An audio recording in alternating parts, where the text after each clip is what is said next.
Good morning, millennials. Welcome back to the Morning Toast. It's Friday, gonna get down on Friday. Wow, we worked so hard, so long. We made it, you guys. It's Friday. I hope everyone is rejoicing in this sacred, blessed day as much as we are. It freaks me out to think that there's a generation of kids who might not know that song. Well, that's why we're here at the Morning Toast. We're going to sing it every week. We're trying to recruit younger fans. Educate the masses. But only so that they will know that song. It's a beautiful, real testament to the beauty that is Friday. Yeah. To the beauty that is Friday. Today is a gloomy Friday, but it actually matches my mood because I'm so excited for this to be done, for me to go home and just read all day and like not feel like, should I do something al fresco? Right.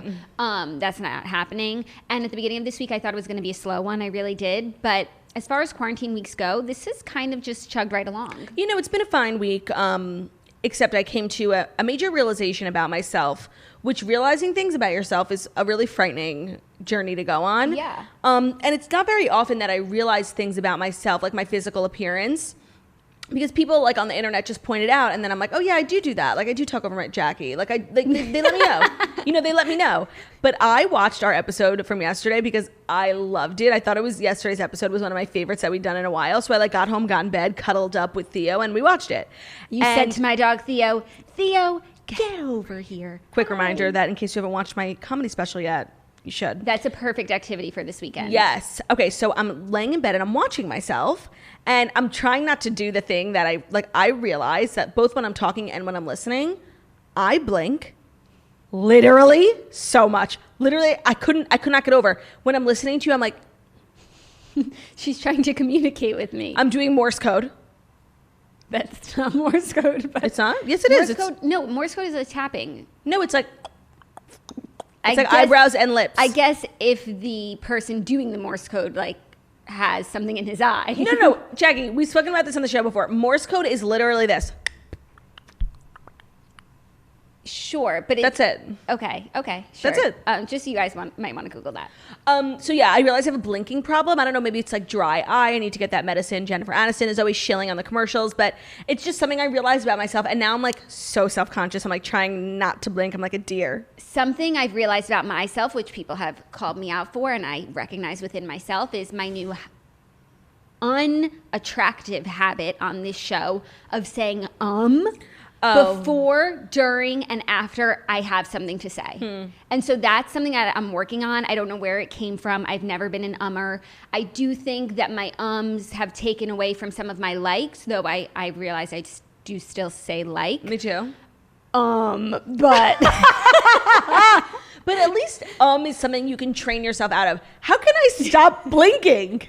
I don't know. I feel like I'm doing it so much now. Like I'm freaking out. I've never noticed it. I'm not going to lie. I literally looked like I was falling asleep on this couch yesterday. I'm like, I can't believe nobody's pointed it out before, because people are so critical of us. Like, I couldn't believe not one person was like, does anyone else see Claudia blinking 7,000 times? I've never noticed it, but maybe it's just because I'm always looking at myself. Very possible. Very possible. So I'm going to work on my ums. And I'm not going to work on my blinking because I wouldn't know how to work on it if I could. But I could be like Ramona at New York Fashion Week. Yeah, deer in headlights. I think what I will work on, if we're just talking about working on things, I'm going to work on being like a little less negative. Okay, that's always something good to work on. But I always say that, and being negative is just who I am. Shouldn't I just embrace it? Yes, and also I do think a lot of people tune in for the negativity. It's so much easier to be negative. No, not even that. It's just... we're not unnecessarily negative. No. So I do think some stories require a bit of negativity. Yeah, and you know what? It's like, no offense, but like this is a comedy show, and being positive like isn't necessarily funny. Yeah, but I think in certain situations, like on your birthday, that's where let's try and be positive. That was a hard day for me, though. But when we're recapping a story about Amber Heard taking a dump, who did something negative, let's be negative. Somebody left one of the funniest comments on our YouTube being like, I cannot believe this episode wasn't called Amber Turd. No, I know, and that's what we'll call her from here on out. And but that's like mean. That's you know what I mean? You know what's mean? Taking a shit in someone else's bed and expecting someone else to clean it up. So true. That's so mean. True. That's mean. So we have a fabulous show. Of course, we're going to do the Fast Five, and then we're also going to recap some TV that was on last night, which includes The Real Housewives of New York City and the 30 Rock one-time special that was on NBC last night, which was essentially just like a 60-minute commercial for Peacock and NBC. And I loved every minute of it. I know that I think we differ on how we felt about it. I watched it with Zach, and I think it was the single best piece of virtual content made in quarantine that I've seen yet.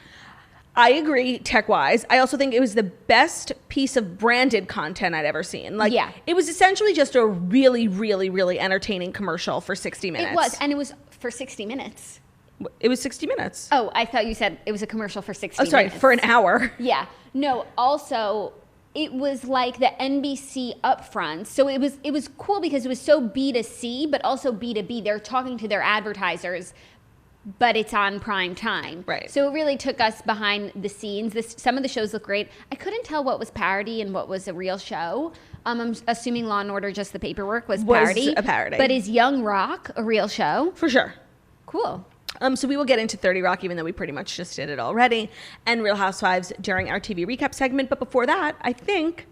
You think it's time? Really? You have something else to say? Oh, I got a haircut. I know. I was just going to say, I feel as though you want to talk about the fact that you got a haircut, but you forgot. And this is the first time in like the last 5 years where I got a haircut and I didn't come home and cry.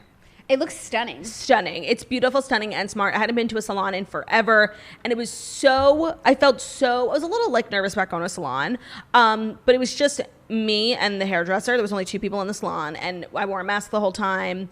And she was like crazy with the Lysol. So I felt fine, like COVID-wise. Yeah. And then it was just so nice to get like my hair washed and like scratching my scalp. That's like my favorite part of a massage is like when they scratch your scalp. And it was good. Honestly, I had a very positive experience at the salon. And then when I left the salon, because usually like I get home and I literally like start pulling my hair like I want to cry and just like shave my head. But no, I feel really positive about it. I just got like a 2-inch trim with some layers and I feel refreshed.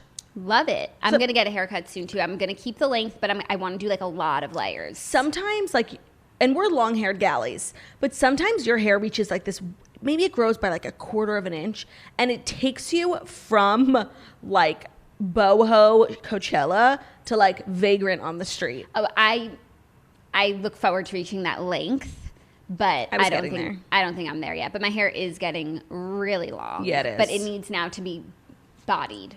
But what's so crazy is like when I filmed my special in January, my hair was so short. I mean, Remember? It's been a long time since then. Oh, I guess. Yeah. It feels like literally last week. Yeah.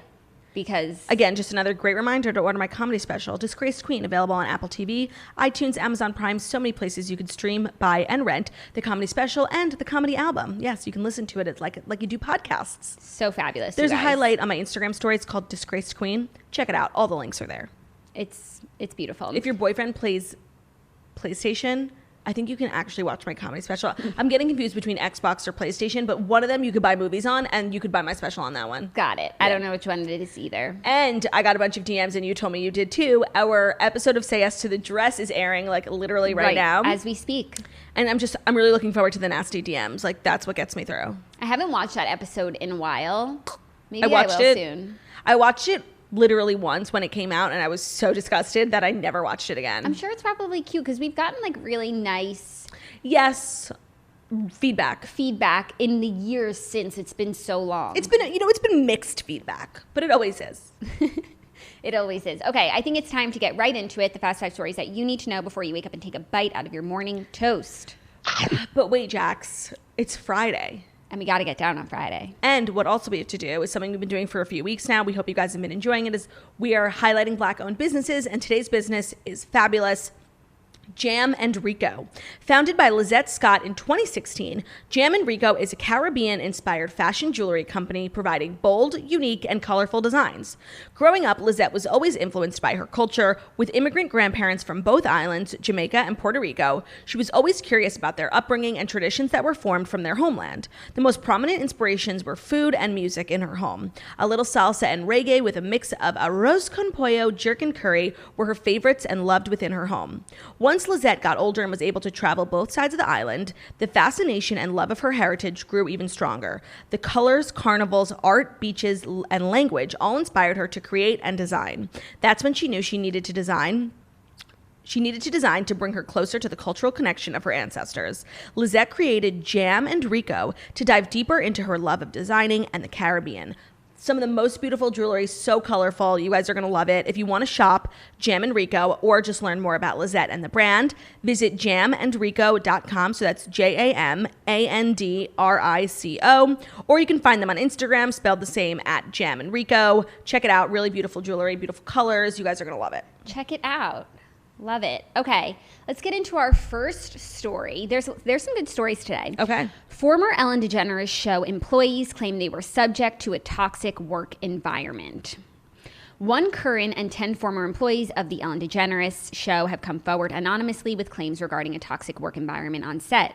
The individuals who spoke on the condition of anonymity out of fear of retribution told BuzzFeed News in a piece published Thursday that Ellen DeGeneres' Ellen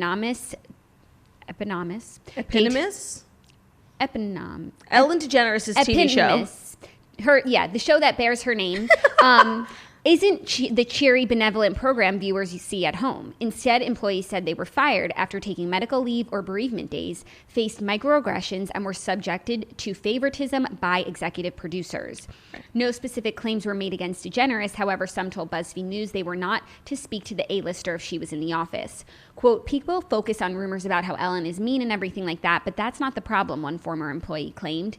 Quote, the issue is these 3 executive producers running the show who are in charge of all these people and who make the culture and are putting out this feeling of bullying and being mean. They feel that everybody who works at the Ellen show is so lucky to work there. Quote, so if you have a problem, you should leave because we'll hire someone else because everybody wants to work here. Executive producers Ed Glavin, Mary Connolly, and Andy Lassner told E! News that they are taking the claims about themselves. They are the 3 executive producers in question. They're taking the claims. We're taking the self-claims. They're taking the claims about themselves very seriously. They added in a statement, we are truly heartbroken and sorry to learn that even one person in our production family has had a negative experience. It's not who we are. It clearly is. Editor's note sounds like it's exactly who you are and not who we strive to be. This makes a lot of sense, because there's always been rumors about Ellen, but at the end of the day, the Ellen TV show probably has 200 people working on it, from tech to producers to writers. That it's the odds that Ellen actually interacts or that many of them would even have experiences directly with Ellen is kind of rare because she is such a big star, and we know that she's likes to keep to herself. So it does make sense that this toxic culture isn't being perpetuated by Ellen. She doesn't really work there. She does the show and leaves, Yeah. So it seems these 3 executive producers, they feel cool, they're back in high school and they're in charge and they want to make everyone, they're the cool jocks, Yeah, and I think because from what we've heard, Ellen has this favoritism that she engages in with among her staffers, and I'm sure the 3 people who are her favorites, the executive producers, do the same thing to the rest of the employees. Yeah, it might be the tone that Ellen sets, but she's not the one. I don't think she has the time. I don't think she hangs around. I think she does her show for the hour. She probably meets with the producers. They tell her what show she's going to do, but the people who actually make the show happen are the ones who work with the executive producers and not directly with Ellen. Yeah, I mean, it makes sense because Ellen's doing her show from home, right? Yeah. And Andy's on the show, haha, standing outside her house in the backyard, Is he? being a comedian. I don't know. I don't watch Ellen, but I've seen videos. He stands outside. It's supposed to be a funny shtick, but I guess that was the best the writers could come up with.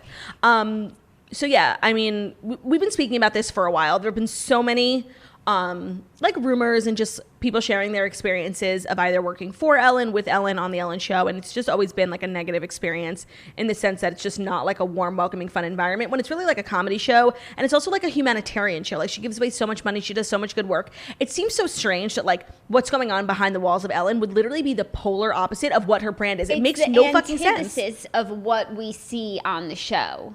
She ends every show and she says, be kind to one another. And it's bitch, look in the fucking mirror. And then she goes backstage and this toxic work environment is churning its wheels. It's the irony is so poetic, you know? It really is. I think this combined with all of the other rumors about Ellen throughout quarantine, I think they need to do a complete revamp of the back end of this show. I don't know. I feel you know what? Ellen, every time Ellen renews for a season, people are oh, we thought she was on. I feel the end of Ellen is upon us. If she was young and had so many years ahead of her working on Ellen, I think it would be worth it to, but I feel she's over it. And every time she does it, it's a shock that she renews for another season. It's her choice. It's not like the network. Her ratings are great. I feel like this is a terrible way to go out after like such an accomplished career, and she needs to find a way to like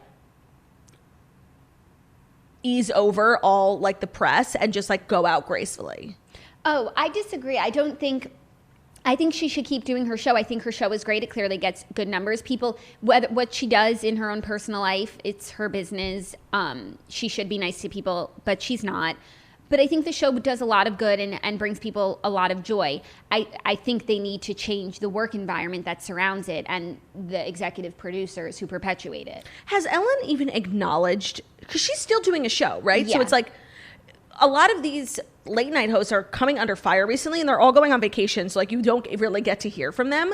But Ellen there's been during quarantine like multiple reports about her, and she's still doing the show, and she doesn't even acknowledge it.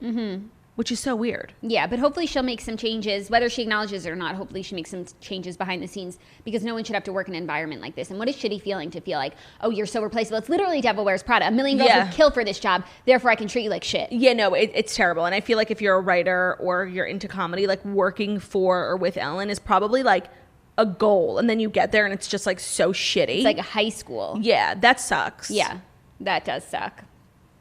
Crazy. Well, best of luck to those executive producers. I feel as though time might be up. Okay, next story is extremely sad. Tamar Braxton has been rushed to the hospital after a possible overdose. Her family is asking for prayers. Tamar Braxton is reportedly recovering in the hospital after being found unresponsive on Wednesday. Braxton is being monitored around the clock as sources believe she made an attempt to take her own life, NME reports. She is currently in stable condition. The singer and reality TV star had been staying at the Ritz-Carlton residences in downtown LA with her partner David Adefiso, according to The Blast. When he found her unconscious, he called 911, and reports suggest that Braxton has been drinking and appeared to have consumed an unknown number of prescription pills. Oh, man. LAPD confirmed to the outlet that a call had been made around 9:45 p.m. Wednesday in regards to a, quote, possible overdose by a woman matching Braxton's description. Well, when I heard the story this morning, it didn't say that she was stable. So I'm glad that she is. And this is just a terrible story. And just, it feels like a pile-on, like in a lot of senses, like all these terrible stories coming out. And I really hope that she is okay. And when she recovers, she gets the help that she needs. Yeah. Because they're like so steamy. They're so sister. So it's like the family just must be like freaking out, like so sad. So I really hope that, you know, she can come to a full recovery. Me too. A spokesperson for the Braxton family released the following statement, quote, Tamar has had a very tough and emotional day. More information will be coming in the next few days. Please pray for her. Yeah. And I think that's what we should all be doing, is sending our prayers, thoughts, love, and just holding out hope for her. Sorry. Agreed. Yeah, no, this is a terrible story. And I can only imagine like what her sisters are like freaking out about. And we're praying for her, and I'm glad that she's in stable condition, and I am looking forward to her healing process, hopefully. Yes, definitely. Okay, next story. Switching gears into a little random celeb couple question mark news. Okay. I don't know if you've heard this one yet. Let me hear. Because I heard it just this morning. Colton Underwood is dating Lucy Hale, keeping things, quote, casual. Look at this photo. I have so many things to say, but here's the tea from TMZ. Stop, from Lucy! From TMZ. Colton Underwood has a new woman in his life, and it's Lucy Hale. Our sources tell us the Pretty Little Liars actress reached out to Colton soon after his split from ex-girlfriend Cassie Randolph, and the two have been seeing each other a lot. The ex-bachelor went on a hike with Lucy Wednesday at Paseo Miramar Trail in Los Angeles' scenic Pacific Palisades neighborhood. Sounds beautiful. And as you can see, Colton and Lucy were pretty sweaty, close, and without masks. Well, I think that goes to say that like they've been together without masks, because you're only like maskless with your quarantine. Yeah, but they're outside. You're maskless with your quarantine. Okay, I don't want to get into that. I need to talk. I did not hear about this. I'm not here to talk about masks. I did not hear about this. Mm-hmm. Our sources say that Colton and Lucy have gone on a few of these casual hike dates over the last few weeks, so it seems their relationship has legs. Lucy's had her eye on Colton for years too. Back in 2018, she said he would make a good bachelor, because he's, quote, wholesome, a good guy, and beautiful to watch. Okay, I think we all said that back in 2018. Yeah, things have changed. We're not rumored to be dating.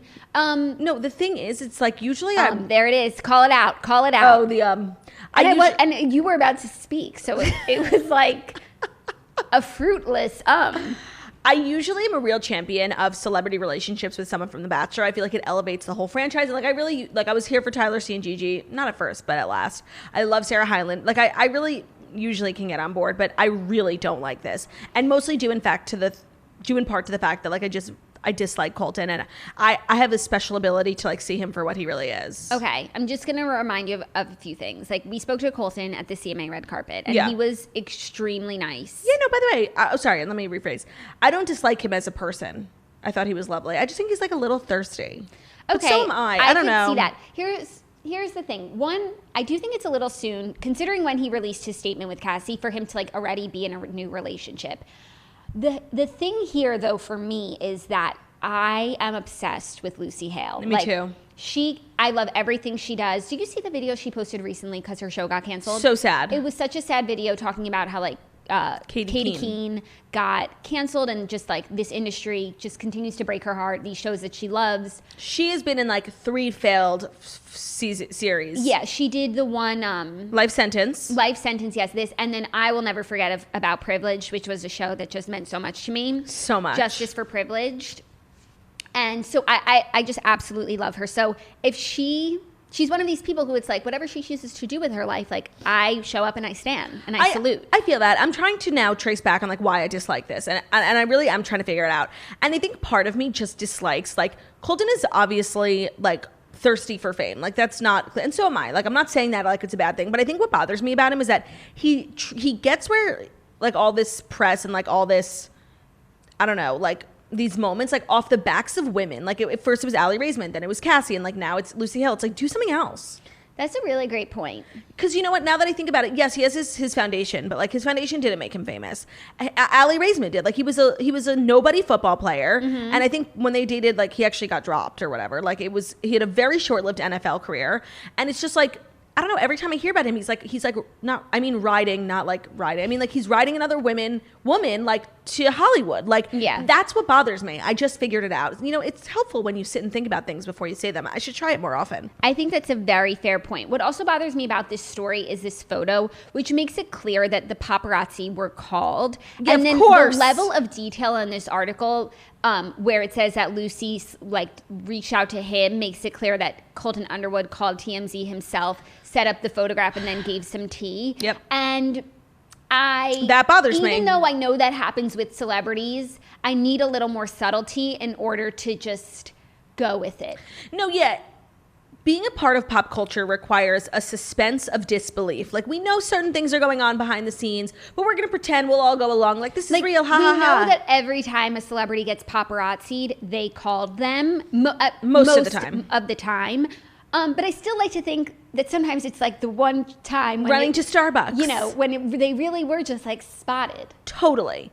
And I can suspend, you know, and I could go along and pretend for as much as possible. But this is so obvious.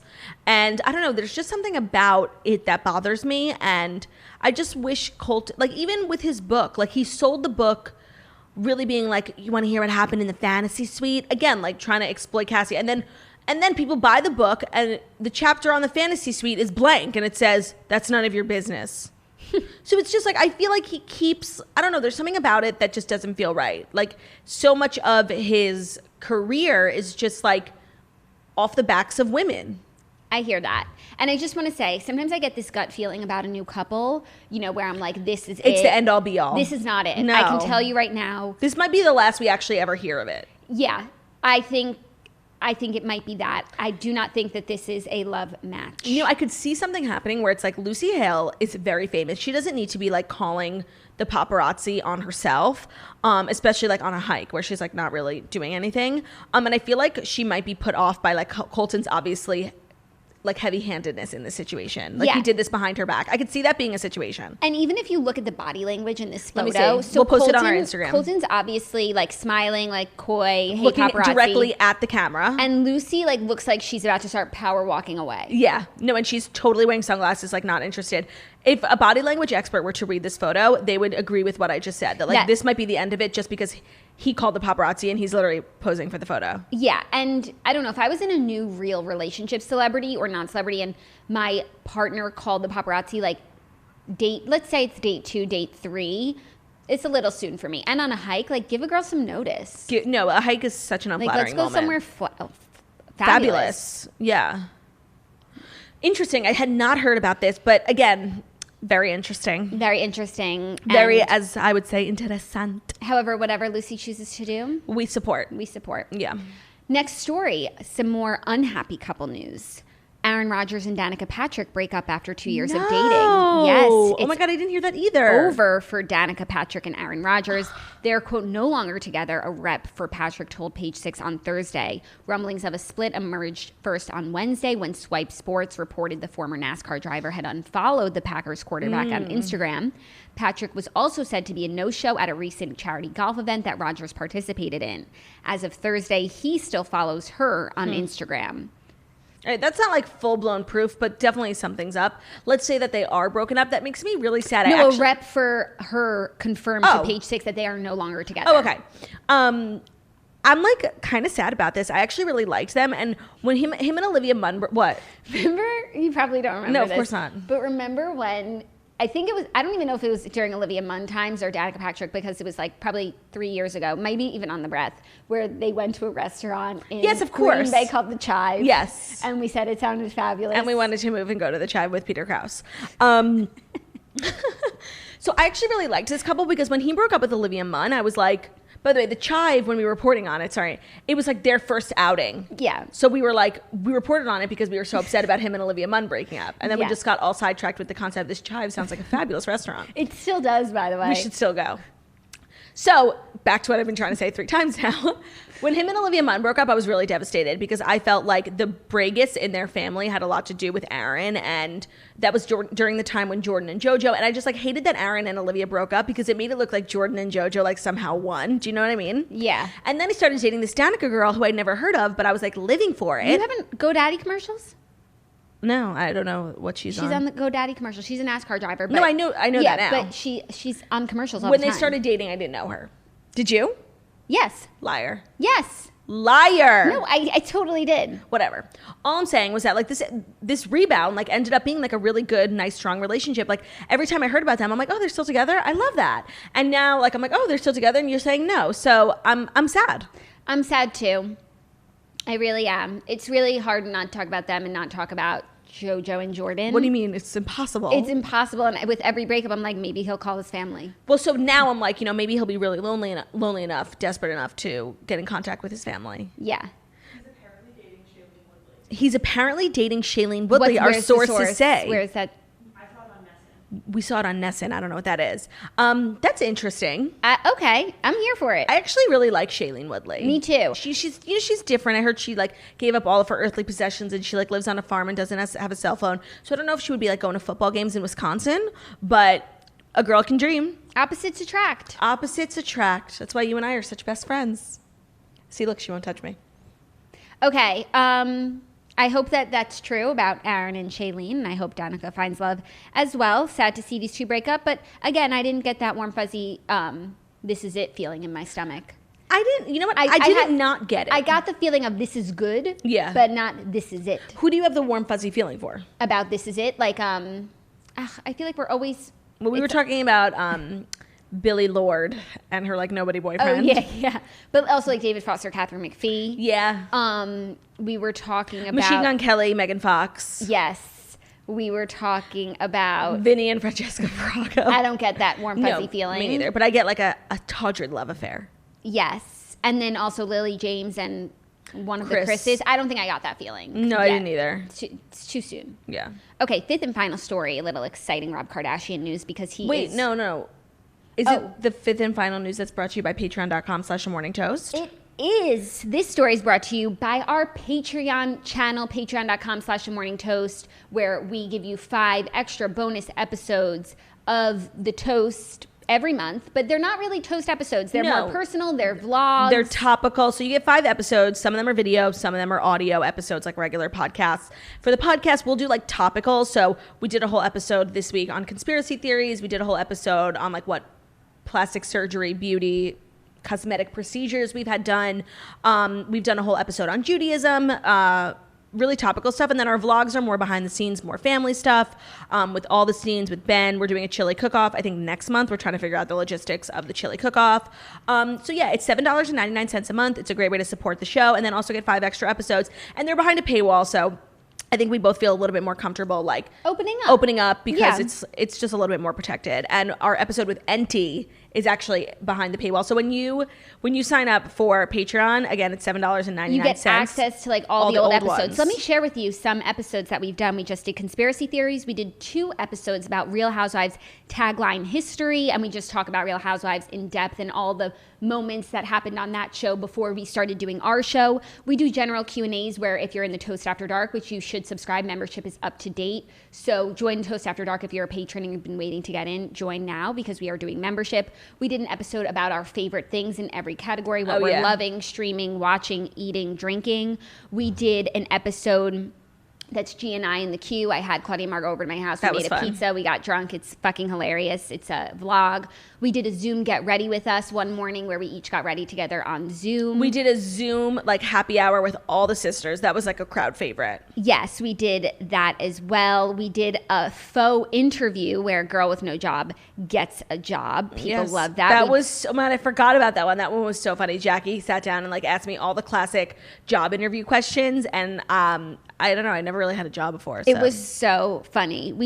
But each of us did a vlog of our day in the life in quarantine, what we were doing in a day. That was fun. We have cooking videos, shows with Olivia and Ben. And Margo. We do interviews with our husbands. I have my house tour up there. It took me 9 months, but my house tour is up there too, and so is Olivia's. So yeah, if you buy a subscription now, you get access to like over 200 episodes. So it's really a fabulous deal.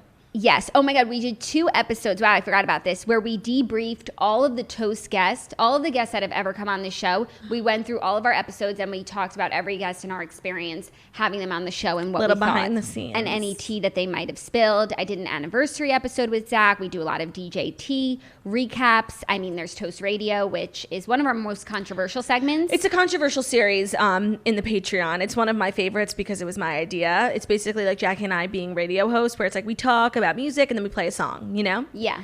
Some people don't like it, but also you also get access to, I think, one of the most well-received videos we've ever done, which was our drunk get ready with us. Oh, when we went to the Squeeze concert. And we got drunk and we did our makeup for the concert, and it was in the vein of Kylie and Khloe's video, and it was so and I think funny. ours was better. I think it was too, for sure. So head over to patreon.com/morningtoast if you want some premium content and or you just want to support this show. 5th and final story, Rob Kardashian returning to Kardashians. He's returning to Kardashians. Rob stepped away from his famous family's reality TV series a few years ago as he struggled with weight gain and depression, but is ready to come back in a more full-time capacity, Khloe revealed on Sirius XM's The Morning Mashup. Quote, "My brother's coming back around. He's feeling more confident and comfortable. I think he just, started a whole new season." The usually reclusive Rob made a cameo on an episode earlier this year to celebrate daughter Dream's birthday. But I guess according to Khloe, we'll be getting more Rob.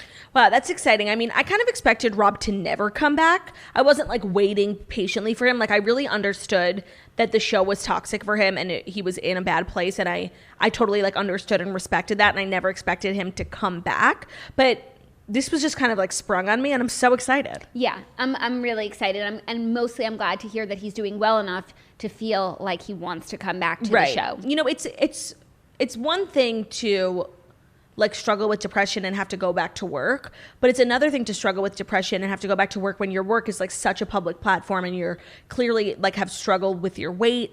And I could see how it's like this perfect storm of just like toxicity. And I really never thought he was going to return. And I love watching old episodes with him, and I love him. He's one of my favorites. And we are running out of Kardashians because like Kylie's never on, Kourtney quit, Kendall like barely comes on. It's really just Khloe, Kim, and Kris putting the entire show on their back. So we logistically, like, we need more cast members. We do need more cast members. So this is good for the show. It's good for Rob, and it's good for the content. I'm excited. And I think that means he'll be getting a check, which is just good for Dream. I think he's been getting paid. But I think that family deal, the $100 million, I think that they cut him into. You know what's so interesting is that like we're still in that $100 million. Do you remember years ago? I remember it was on the cover of the New York Post when they got their, after like 10 or so seasons, they renegotiated their deal with E for another 10 seasons, and it was $100 million for the family. And now, like, given like how far they've come, like, it doesn't seem like enough. No, it doesn't seem like enough. Because when you split it, and does that mean Kris gets part of the $100 million and then 10% of everyone else's? No, I think she gets 10% of the $100 million. Right. So I feel like they definitely split it equally because they are that type of family, and it would create so much weirdness and hierarchy if it was divvied up unequally. And the way that Kim and Khloe talk on the show about everyone contributing, they're talking as if they're all getting paid equally, because if they were getting paid more, they wouldn't say the things that they were saying, because that's fair. Right. But Kim keeps saying like it needs to be fair, but I think that's because it's split equally, except I don't think that Kylie gets paid from the show, because I don't think she needs the money. Like, because she's actually not on it. Like, Kendall is on it. She's boring. Not on it. She doesn't want to be on it. She doesn't need the money, but I do think Rob gets cut. And also, Kris Jenner took Arthur George, and while Rob has been kind of on hiatus, she's churning out that content. She's always posting about it on her Instagram. They have a thriving Instagram. They sell them at Neiman Marcus. So that must be like maybe like a couple $1 million a year for Rob, maybe less. I think less. I don't know. Kris Jenner, she's everything of the sort. She really is, and just seeing her on Real Housewives of Beverly Hills last night, 2 nights ago, confirmed that. Well, that is a great segue into our TV recap segment. It was almost a great segue. Sorry, fuck. And also, this serves as a reminder that next week on Monday, we're going to recap our Toast movie of the week, which is Remember the Titans. So make sure to check it out. We'll be recapping it on Monday. We hope you guys participate with us. But let's talk about what we watched last night. First up, the 30 Rock one-time special reunion on NBC. I didn't realize... I thought they were just like getting together like for fun. Like, it was clearly this really brilliant marketing tactic to not only, you know, show the new slate of content coming in for NBC. And NBC owns Bravo, E, Sci-Fi, USA, so it's not just like Channel 4. Yeah. It's all of NBC. So to highlight all the new shows they have coming, and then also to promote Peacock, which is out, right? Yes. It's totally it free. It launched like yesterday. Olivia called me. She was like, you have to download Peacock. I'm like, really? She said it's totally free. She was not lying. I'm like, if you have cable, you just log in with your cable. I know you don't have cable. You can use mine. Thanks. And she's like, they have literally every season of like random Bravo shows. They have the Rachel Zoe Project. Oh my God. So yeah, I'm definitely going to download it. Also, it's free, so I don't know why I wouldn't. Yeah, it's free, and there's so much content, and Olivia said they've Smash. Did you ever watch it? No, she texted me last night asking me if I used to watch Smash. She texted me too, and I'm like, no, that was Margot. Like, she literally couldn't remember which sister watched Smash. That is so funny. She didn't respond, so I didn't remember that she texted me, and I didn't know why she asked me that. Right. But now I understand why. Peacock's just... taking over her life. Yes, so I thought the 30 Rock special was a great entree into Peacock. What's his name? Tracy Morgan? No, Kenneth Page. Oh my God, that was so head funny. of the network. It was just perfection. The fact that they have a show about NBC, the network, it just made perfect sense. Well, but yeah, the fact that 30 Rock, let's just take it back. The fact that 30 Rock aired on NBC and it was a show about NBC, about a show like 30 Rock. 30 Rock, the building in which they work. And TGS was essentially the SNL. show. Oh, I never thought of that. Yeah. Genius. Like, that whole thing was genius. And the show was really so brilliant. We talk about it here all the time. Like, it was just a fabulous show, and they won so many Emmys, and they kind of, you know, went out a little bit disgracefully. Like, they cut the last season in half. Nobody was watching it. There was like 5 years in a row where they won every single Emmy, and then like it was over. Yeah. But I was thrilled to be hearing that they would be doing a reunion, because like, by the way, I don't even like Liz Lemon. I think she's so annoying. But I watched the show for one reason and one reason only, and that's Tracy Morgan. And as I was watching last night, I came to the realization, like, when people ask me, like, who's your favorite comedian, I always say Joan Rivers. And I think now I need to say Joan Rivers and Tracy Morgan. Yeah, he's incredible. I also love Jack Donaghy. And Same. I love Jenna. There's something about... I absolutely love Jenna. When she was singing the Universal song, first of all, it was an amazing song. Yeah. They did it so well. Every Zoom thing that we see is not only bad quality, it's awkward. The stories suck. Everything about this was so well done. It was so of the moment. It was the best virtual content that's been made in the last 6 months, and everyone's been trying. Khloe Kardashian's cameo was so funny. I loved that they had all of these different stars from the NBC family. It was Andrew Cohen when when Chris Lee said he was cousins with Kenneth. Todd Chrisley was like, "See you later, cousin." That was so funny. No, it's so funny when Liz Lemon was like, "I saw you on a show with Andrew Cohen." I was like, who the fuck is that? No, totally. It was so good. The references, the cameos, everything about it was so well done. Even the storyline was really good and a perfect way to set up Peacock. I was so impressed. And I had spoken to you and you said that the second half I wasn't going to like. No, I said that I was so in awe in the beginning between everyone coming, and then like the quality was so good. And then like the commercially vibe just took over. Yes. But you know what? I liked the commercially vibe. I was watching with Zach and we were both like, this is so good. We were so impressed all along the way. I thought it was the perfect way to introduce Peacock. A great 30 Rock reunion, which by the way, reunions happen all the time and they suck. So not only was it a great reunion, but they also like got some business done. Yeah. It was effective. It was effective business and consumerism. And I think it's the type of vertical integration that Jock Donaghy would be so proud of. So true. That was a great little reference. Great way to tie it up in a bow. And then we finished the Berkshires last night in Real Housewives of New York. And it was actually a good episode. We're 2 for 2 this week with Housewives. Let's take it back to the night where we left off, where everyone is really drunk. And I think that I forget, because we haven't seen Luann drunk in a few seasons, that like they used to joke that she had a wooden leg. Like, she really could hold her own. So I think part of me didn't realize how fucked up she was when she was packing and hysterically sobbing. And I had never seen her cry before. When that dinner where they are just nuts. If you were to listen to it without looking at it, they sound like children, like who are like having tantrums. Mm-hmm. There's something so strange about this season and the alcohol. Because usually in any season, we get like one crazy night, you know, where everyone just had a little too much to drink and things get off the handle, and then all the fights for the rest of the season ensue from that night. But this is so commonplace for the Real Housewives of New York at this point that the next day they're not even fighting about the awful, awful things that were said. Well, so regardless of whose side you were on with the Luann and Sonia debacle, which I actually have thought about a lot. Okay, let's get into it. See, I keep going back and forth because part of me is like, yeah, Luann, what are you doing?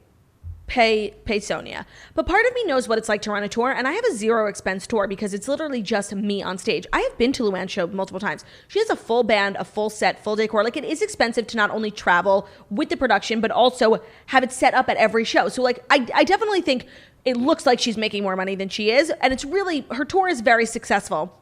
And part of me is like, you know what?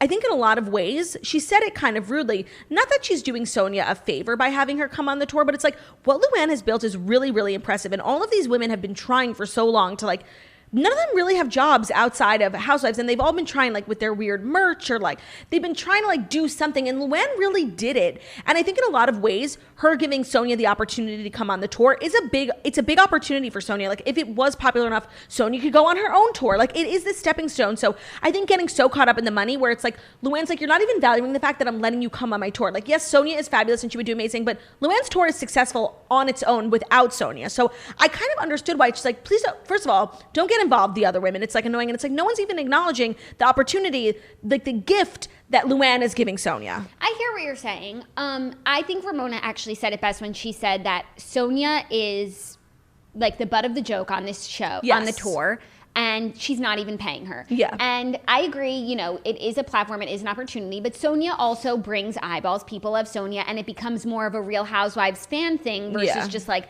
an actual cabaret show. Yeah.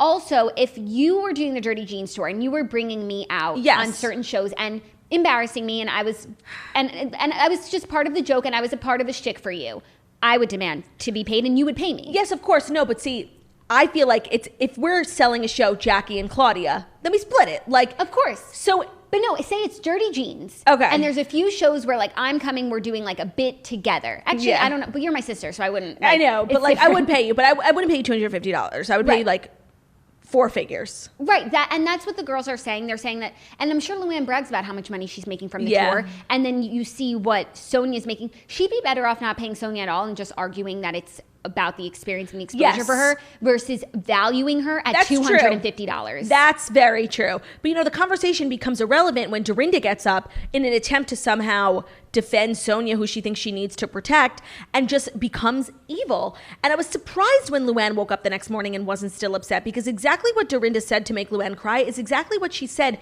in Mexico 2 years ago that literally caused a break in their friendship for over a year. 100%. At least I don't have a mugshot. She brought up the mugshot again, and that totally devastated Luann when she said it the first time. So this is where I was at last night. In the argument between Luann and Sonya, I agreed with Sonya, and I think that Luann should respect her and pay her more.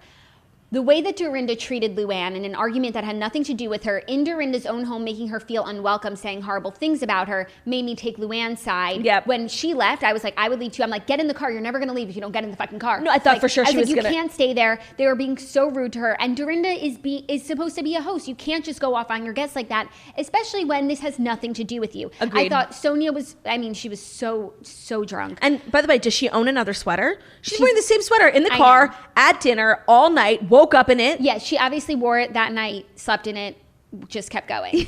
And I thought that Ramona was doing a good job of having Sonya's back, so it was not for Dorinda to step in and make her guests feel uncomfortable. Ramona's a perfect example of okay, you want to take up for Sonya? Sure. You don't have to insult Luann. Actually, I was really shocked. Ramona was she was drinking, but she was not visibly drunk at any point, and she was really being weirdly the voice of reason. I agree. And she continues to be. I feel like she had some sort of moment last year after last season where she decided she's going to be above the fray now, and she doesn't want to get involved. And that's why I think next week when we see all the girls gyrating at her birthday party with her fancy friends, Ramona has now decided she doesn't care about what she's done in the past. She is now above a certain line and she won't go below it.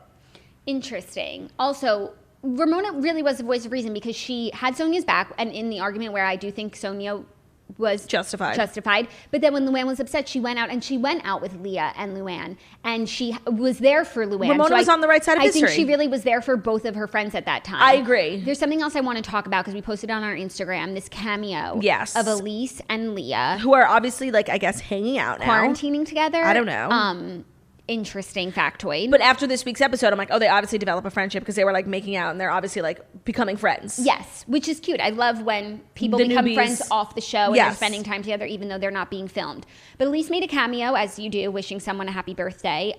Started out weird, just started out awkward, and then Leah comes in, they talk about Ramona, and then Leah said that the reason that Ramona can't keep a man is because she shits the bed every time she has sex. Which I actually really did not like. That was kind of way below the belt, which is exactly what everyone's been saying about Dorinda.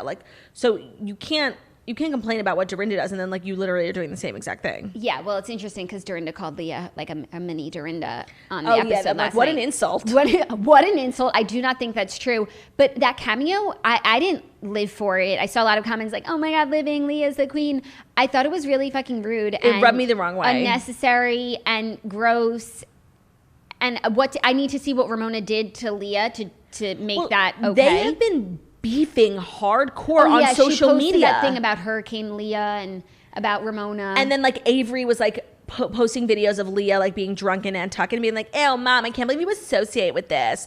And then Leah was literally coming for Avery. And they've just been, and now Ramona's been under fire because she has been traveling from Palm Beach to the Hamptons and not really being super careful when it comes to COVID. And then she said she had antibodies, and then she went to that party in the Hamptons at Joe Farrell's house where a bunch of people got coronavirus, and Leah has kind of been attacking her on that front now. So they are not getting along that. Their whatever is going to be unpacked at the reunion, which I heard is being filmed very soon. They filmed Beverly Hills yesterday. Virtually? I don't know. Garcelle kept tweeting reunion, and I saw her in glam, but it just looked like glam. I don't know if it was. Shit. I need to know. I'm down for a virtual reunion. I think that they've turned out fine. But NBC obviously has their Zoom priorities in order. I need to see the full looks. It's not the same, but what can you do? Leah bringing that bartender.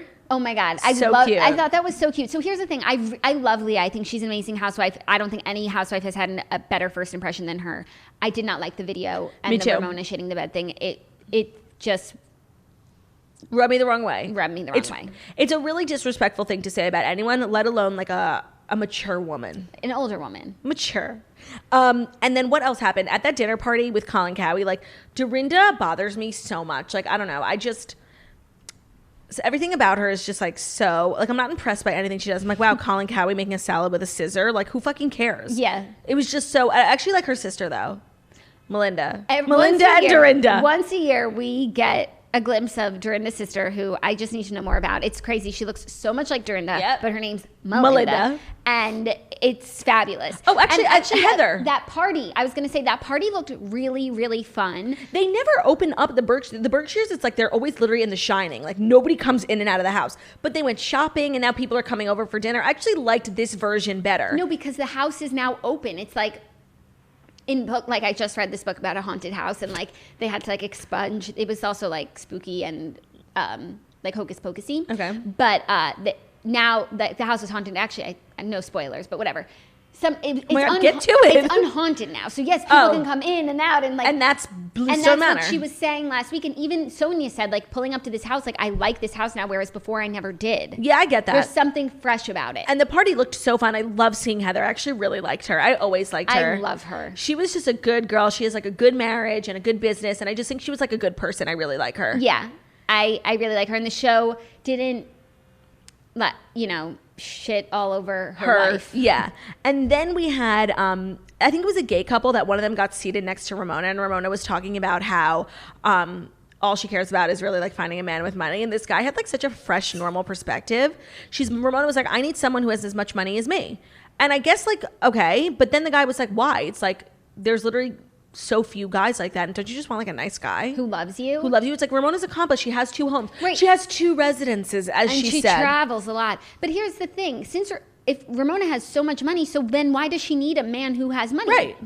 I don't think Ramona has so much money. I think she says that I think she has she lives a very good life. I do believe she has her home in the Hamptons. She sold her apartment in New York, and I believe she rents now. So it's just, I think when at the height of her and Mario's career, I think that they lived a very affluent life. But I think with the divorce and just like, Ramona used to have businesses and she doesn't anymore. Like the housewife is, I think she lives a very good life, but I don't think it's the life level that she wants to be at. And I don't think it's the level that a lot of her fancy friends are at. And I think she's looking for a man to elevate her to that level with the women who were at the gala where she said, don't invite Sonia to my birthday party. Got it. Okay, that makes complete sense. That's what I think. But yeah, she lives a very good quality of life. Yeah. I'm not saying anything. But also, I didn't like the way Ramona spoke about Sonia. Like, if Sonia needs the money. Like, it's just, Ramona is getting much better. But the way she talks about money, it's like, girl, get some self-awareness. Come on. I agree. It's a little cringy, too. It is extremely cringy. And you know what? I really don't miss Tinsley, like, at all. No, me neither. Because she was an easy punching bag for so many of the women, and I think a lot of people just, like, when they wanted to lash out, they just went to her, and it wasn't a fair fight, and it's not even interesting. But when it's Dorinda versus Luann, it's like, shit. Yeah. What's Luann going to say back? Right. If it's Dorinda versus Ramona, even, like, it's equal. But with Tinsley, she just didn't have the chops for it. And you know what? Yeah. I think that's fine, because I don't think most people are equipped for the level of insanity that goes down on The Real Housewives of New York. No, but the episode, like, them in the Berkshires just, like, made me so badly want to, like, rent a cabin upstate and, like, invite a bunch of friends. Like, the way they all just, like, got dressed up to, like, sit around the fire and have, like, a catered dinner, like, sounds like the ideal night. I can't wait for the fall. I can't wait for the fall. It was really a bucolic episode. Truly. So yeah, that is our show. We hope you guys enjoyed all the episodes this week. If you want to catch up on any of them, they're all available on YouTube for the video, and the videos are also now available on Spotify. So if you are already a podcast listener listening on Spotify, you can now catch the videos on there, but the podcast audios are still everywhere you can find them. Spotify, iTunes, Stitcher, Public Radio. You know what it is, you guys. You know the drill. But wherever you listen to podcasts, please find us The Morning Toast and leave a 5-star review about how beautiful, stunning, and smart we are. Over the weekend, if you're looking for something to do, I would highly recommend renting or streaming my comedy special. It is available on multiple platforms. If you go to the Instagram highlight on Girl with No Job called Disgraced Queen, all the links to stream, purchase, rent, all the stuff. So we really appreciate the support, and thanks for tagging me in all your Instagram stories. If you take any pictures this weekend, make sure they look fire as fuck using Jackie O Flow, Jackie's presets from JackieOFlow.com. And that's all she wrote. That is all she wrote. We will see you on Monday. Goodbye. Goodbye. Goodbye.